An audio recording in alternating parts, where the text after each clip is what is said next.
focusing solely on the DNA and the replication. But what is making the DNA divide? We are getting a bit more information now than in the past. We have still a long way to go. This is just to show a couple of slides, growth signals. Now, we do have all these names here. Those who are not oncologists, it may not mean much, but we do have blockers for many of this. Like say HER2, HER2 inhibitor has been around for several years. So these markers, when we know what to block, we could specifically block those signals. Now, this is another mechanism whereby cancer, prevent evade apoptosis. So you could potentially block targets by, preventing that. Now, this is another attribute of cancer is mortality. Now, this picture is here. The HeLa cells. Some of you might remember from the old microbiology days, the HeLa cells. The HeLa cell is one of the cell line that is used for thousands of stuff, including cell cultures and a lot of studies. Rajesh here probably would be using it. A lot of microbiology research, a lot of cancer research. Now the HeLa, the name came from Henrietta Lacks, which is this lady here. She died in 1950. HeLa cells is going strong in thousands of laboratories all over the world, 60 years after she died.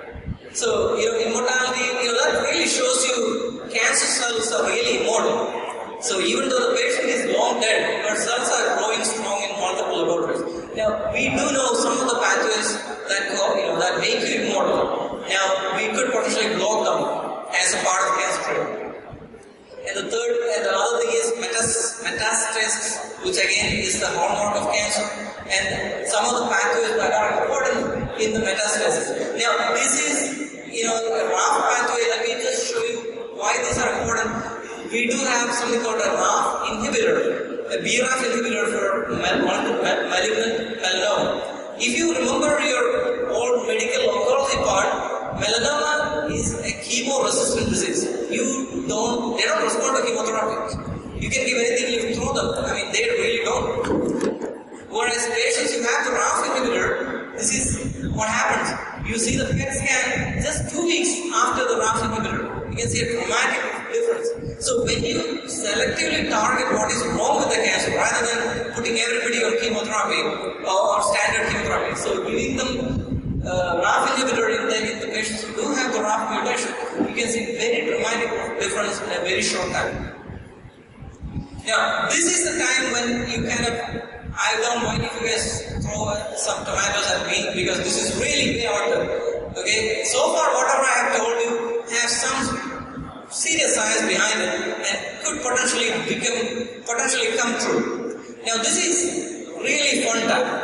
Okay, this is like my last 3-4 slides. So, way out there. Now, you could potentially have nanorobots. Nanobots, that is, boats that are created using nanotechnology that could potentially go and attack a human. This is probably more likely to happen. This is not too far-fetched. You could have something called respirocytes, which can carry oxygen, and in an immediate emergency, it could give oxygen supply. It may not be as good as blood, but it should be able to carry blood. This is really possible. This is a nanobot that can actually do nibbling of the atherosclerotic plaques. I'm not saying the interventional cardiologists are going to go out of business anytime soon, but this is potentially possible. This is probably way out there. I'm an extreme optimist, but I don't think I'm going to see this in my lifetime. You could potentially have a nanobot incorporated into your neurons, and that's way out there. So, but if it is, then we are talking a different type of humans. A human that is augmented. And an interesting book recently published actually started out with this premise. A spelling bee in 2013. The winner was a 10-year-old girl who had intractable seizures and had an electrode and some surgery placed, and she had this superhuman memory. And the judges were debating, should we give her the prize, or is she a real human, or is she augmented? 2013. Maybe, in our children's school.